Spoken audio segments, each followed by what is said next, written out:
Once you've done everything in Camera Raw, you hit the Open Image button, and now the image is going to open up in Photoshop. Once it's in Photoshop, now we can really start to do some manipulations and get rid of our background. First, I'm going to move into full screen mode, which I like to work in personally. It requires a little bit more keystrokes, learning how to do some things with the keyboard than the other, but spacebar gives you the little hand so you can kind of move it around. Spacebar and the command key allows you to zoom in by clicking, holding, and dragging left or right. So you should be able to work this way pretty easily. I've chosen this image because when she was photographed, part of her shadow is falling on the green screen wall. So having the green screen is really going to help you guys as far as this is concerned than it would have if it had, say, more complicated background. But the major issue here is that this shadow is going to make things a slight bit more difficult. And that's actually one of the reasons why I chose this image as an example, is because it's going to be a little bit more difficult. When we want to get rid of our background, the image is going to come in, and you're going to notice that the layer is called background. And if I were to try and erase my green screen here, let's just grab an eraser, and I'm just going to try and erase it like this. When I do that, you'll notice that it's not transparent. It's white. And so this is lesson number 1 for today on how to do this. When you're working with your image, if it's named background in italics like that, what that basically means is it's not going to allow you to have any transparency. That means that this is the bottommost layer. You could not put any new layers underneath it. So if I try, let's say make a new layer, it won't let me put it below it. You see that? Because this is the background layer, and that's it. So what I have to do is a very simple thing. I have to make this layer not the background layer so that I can have transparency. So if I double click it and just rename it layer 0, it's a real simple process. Now you'll see with my eraser, all of a sudden I get the checkerboard. And that tells me that this has transparency. And I can now make a new layer, and I can now drag it underneath. You see? So that's number 1. You've got to do that, or else it won't allow you to get rid of the background. All right, step backwards, step backwards. The next step is we need to isolate our background away from our foreground, away from our subject, so that we can delete it. Now, you can just sit there and grab the eraser tool and just start erasing. The problem with that is when you start getting into some of the more detailed areas, you might think you did a pretty good job, okay? But then as you get closer or zoom in, you can kind of see, hopefully, see how it's gone a little transparent on the edge there of the guitar? Part of that is because the hardness of the brush is set in the middle, so it's got a slightly softer edge to it. You also see that I also got rid of a little bit of her arm. That's going to cause some serious problems. And on top of that, that information is now gone. So with that information gone, let's say I save this and I didn't notice that I ate into her arm a little bit, and I come back tomorrow and then I zoom in and I go, oh crap, guess what? It's gone, and it's gone for good. The only way to get that arm back is to actually go back to the original image and start all over again from scratch. Well, that's no fun, obviously. So we want to work smart. We want to work smart. We want to do this so that we have an infinite amount of flexibility. So we're not going to just use the eraser tool. That's it, and it's far harder too. So the first thing we need to do is isolate our foreground from our background, and then we're going to use something called layer masks, and I'll show you what a layer mask is in just a minute. Because we have a green screen, this becomes a lot easier. I mean, a lot easier. We're going to do what we call pulling a selection. We're going to get a selection on this image, and we're going to do so by using a tool called the Quick Selection tool. Now, we can also use the magic wand, and I'll show you the magic wand in a second. In fact, you could also use the magnetic lasso tool if you wanted to, but we're going to, with the colored background, this is going to be much easier. I'll show you the magnetic lasso tool in a different project much later on. So here's the Quick Selection tool, and it's got a brush just like a lot of the other tools. And all you do is you're going to start clicking on the background, and you're just going to click and drag. And it's a smart tool. So you notice it realized that I wanted all these tones from this green to this green, and then it went until it found a different tone. So it found the edge of her shoulder and her hair and that sort of a thing. And I'm going to go over here.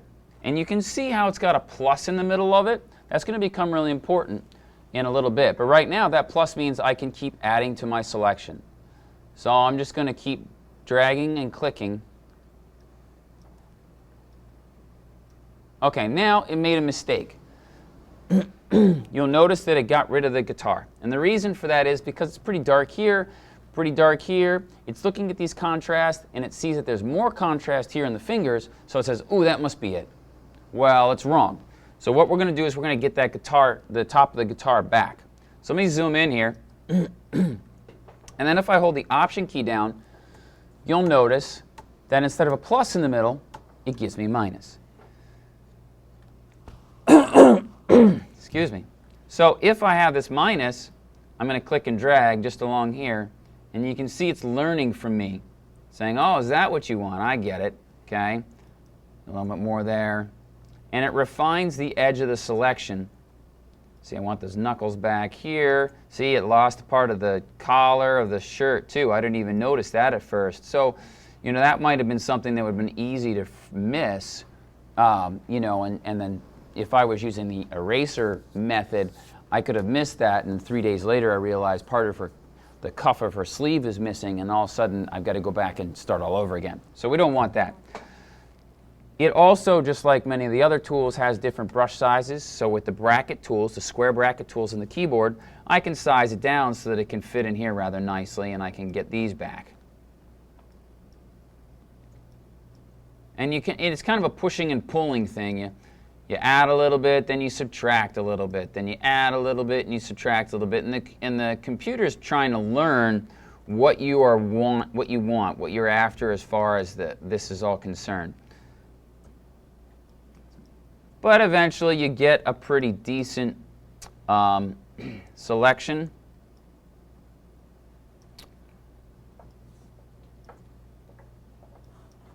And I think there's another triangle here, so we'll get rid of that.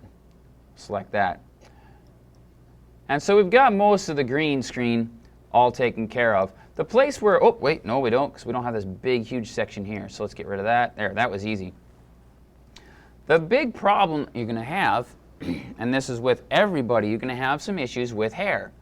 Because obviously we have these sections where you have the hair come out, and then you also have little holes in the middle. Now you can sometimes try and get the holes by kind of going in here, and hopefully it'll kind of learn from you what the areas are. But then there's other places where it's almost not even worth it because, you know, there, wait, I can get that back.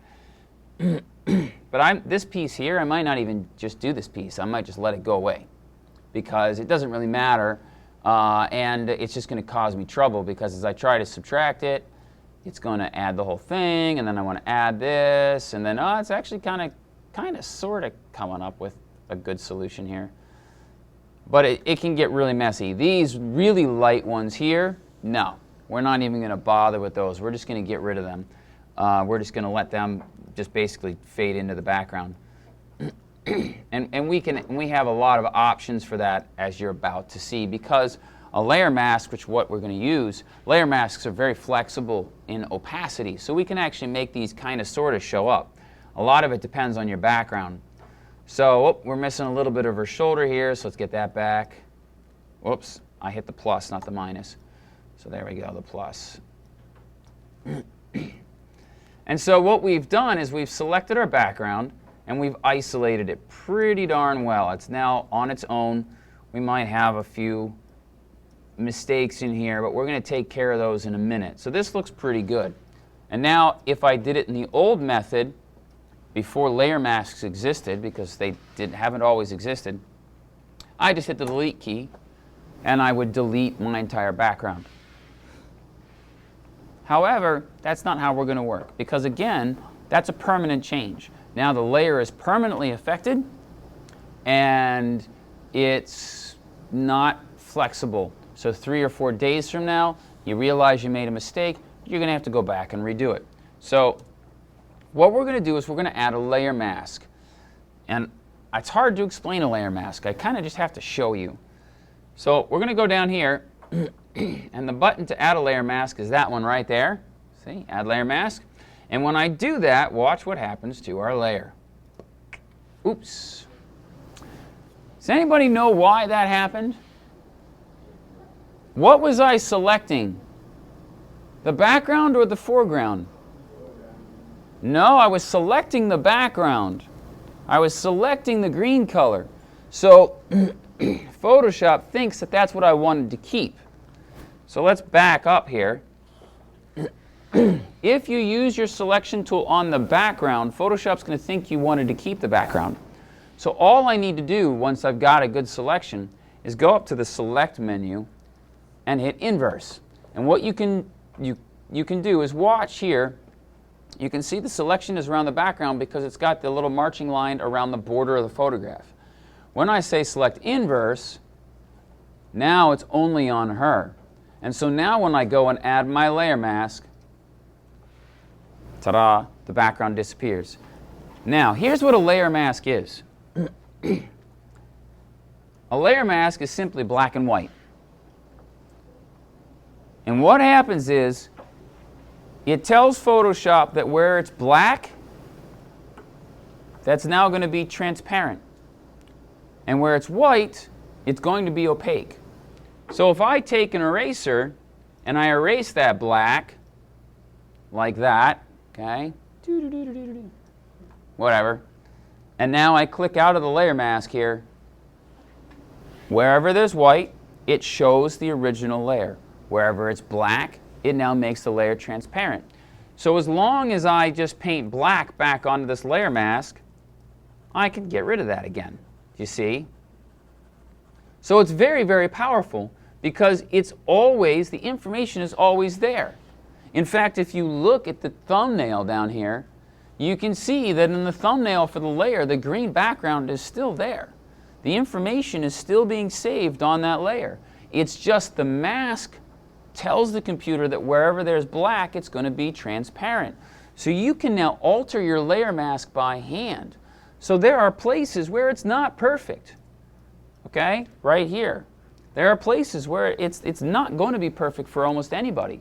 So what I can do now is I can go in with a brush and maybe lower my opacity a little bit, because hair is so thin it's almost see-through, right? So I can take a soft edge brush at a very low opacity and make sure that I've got black and white here in my colors, and I can just start to fade that out a little bit or get rid of it completely, depending upon what I decide to do with it. But also, a lot of it depends on the background. So I would hesitate to tell you to make too many major changes to your green screen or your layer mask until you've actually got the background. Because let's say I put her in a pasture of green grass behind her. You know what? I'm not going to have to be as careful about removing all these green edges around the hair as I would be if she was up against, say, red or something like that, where the green would show out, you know, very boldly. So, is that really, that was a really awkward sentence. But you get the idea. Red and green, they're almost complementary colors. If I'm going to put her against the red background, that green, the green areas here in her hair are going to show up like really badly. So I can actually take my brush and with very low opacities, I can actually go in here and just start getting rid of the green in certain areas. Now, some of you may be sitting there going, well, that looks like a pain in the butt. Yeah, it kind of is. It kind of is. It's a little annoying. But in the end, it's worth the effort because you want to keep the hair if you can, at least in certain places, because what will happen is the image will just look that much better for it. I mean, if you were just to go and grab a big brush here and just start erasing the hair, okay, it's going to look pretty hideous. Well, probably.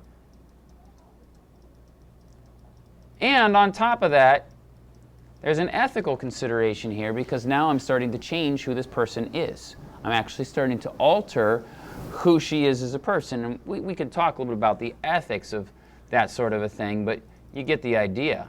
I mean, if I'm changing who she really is it really a portrait about that person now? I don't know. But getting rid of a few little hairs, that's not such a big deal. And notice I've got a, slightly hard edge brush, but not too soft. And now I can start taking care of pieces of the hair and so on and so forth. And over here, we've even got bigger problems as far as the green is concerned, just because it's going to be a little bit tougher to kind of get rid of certain things. So, actually that's not too bad. That's not too bad.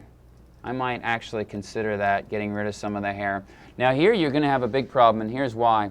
Because this hair comes down over her shoulder, if I just erase it, like I was doing over there, yeah, now it looks like somebody took a bite out of her hair. It's weird, okay? So that's not going to work. That's not going to fly on this side, because you see the hair come in and then it's gone. So you're going to have to work in there and get rid of the green as best as possible.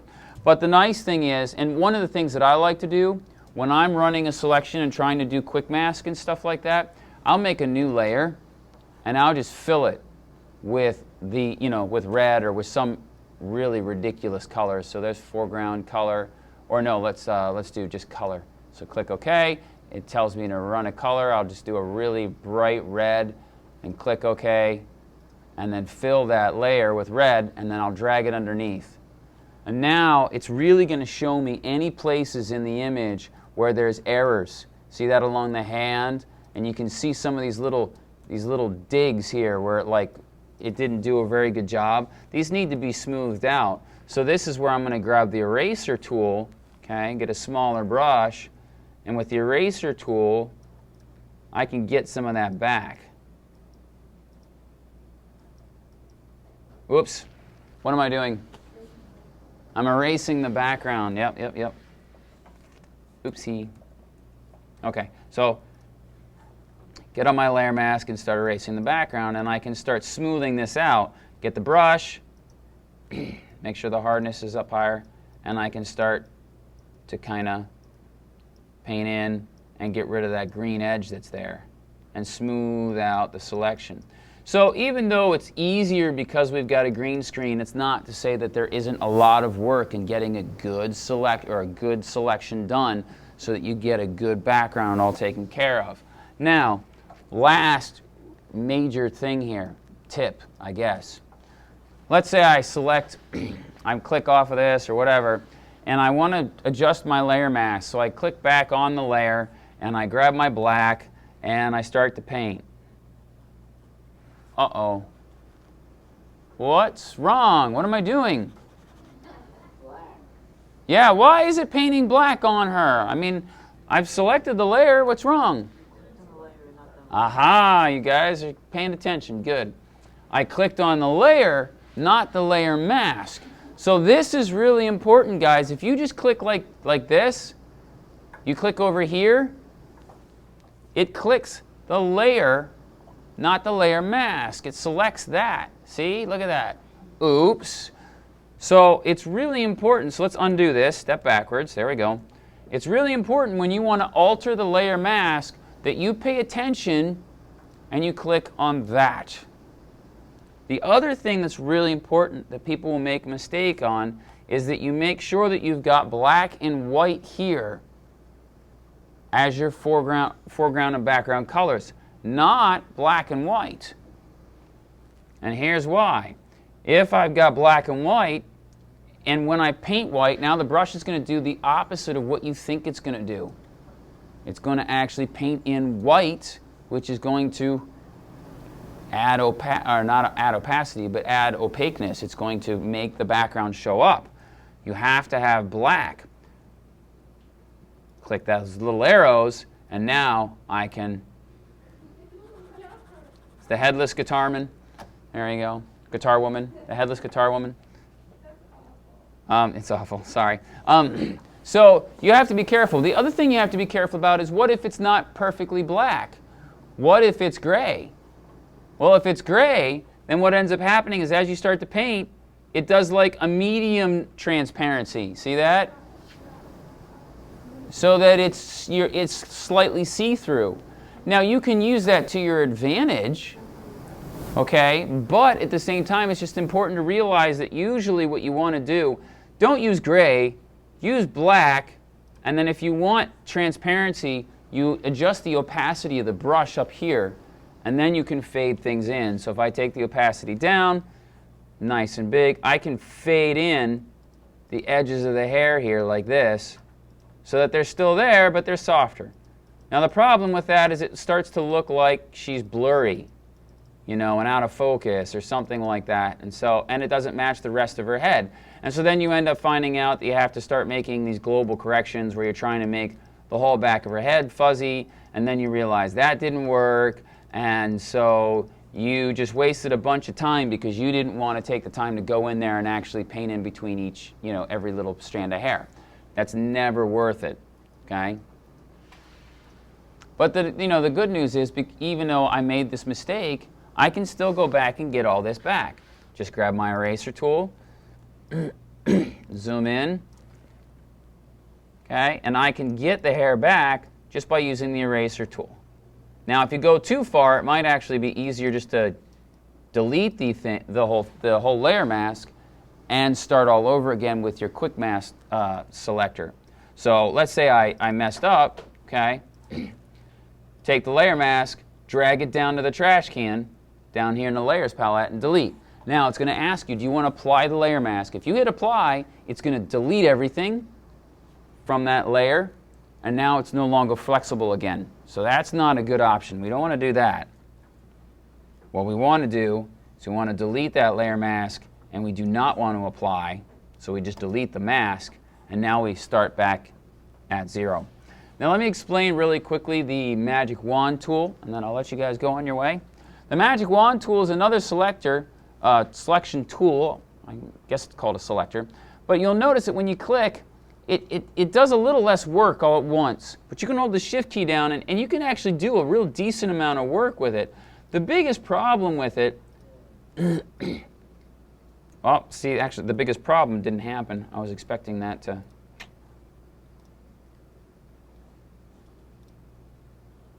is sometimes it doesn't get everything. So if I zoom in here, oh, look at that. So because of the graininess of this photograph, now all these little dots of red or green are still in there. So if I delete them, let's get rid of the selection. Notice how you can see the green still there, okay, and these little dots of green. So the Magic Wand tool is a little tougher to use sometimes. It has its places. I still use it. But 9 times out of 10, it's going to cause you trouble like this. And what we actually want to do is use our quick mask selector, quick selection tool, I mean, which is above the Magic Wand tool. And this guy is going to do much better. By the way, brush size does influence what it's going to select. So make sure the brush size is appropriate for this area that you're trying to select. If you're trying to select the whole background, you should not have a brush size that's this big. It's going to take you forever. Okay, so make sure it's much bigger. So, in review, very quickly. 1, camera raw. Instead of clicking done this time, you click open image. It opens the image into Photoshop. 2, you must rename the layer from background to layer 0. That will allow you to add transparency to it. Other than that, this won't work. 3, you select the background because it's the easiest thing to select because it's a solid color, and it'll be much easier for most people because the shadows aren't going to be falling on the background here. Okay, this one was harder because her shadow is actually hitting the wall because she was really close to the wall. So you select the background, and then you inverse the selection when you're done and add your layer mask. And then finally, using the brush and the eraser tool and black or white only in the layer mask, you can alter the layer mask and adjust it by hand to make it perfect. Now, one last thing. Because this now has layers and selections and transparencies and all that other good stuff, when you save, I know, I did that on purpose. When you save, You'll notice that it opens a dialog box. You cannot save it as a Camera Raw file anymore. It is now a Photoshop document. You can't save it back over the old image. That's a good thing, because that way you keep your old image. So what I want you to do is just call it portrait. Okay, plain and simple. Make sure that layers are being saved. The embed color profile doesn't matter, but that's fine. And Photoshop is the format, and then you hit save. Okay? And now we have a pretty ugly photograph, but that's my fault. Does this make sense to everybody, though, what we're trying to do here? Yes? All right, that's your next step when you're ready for it.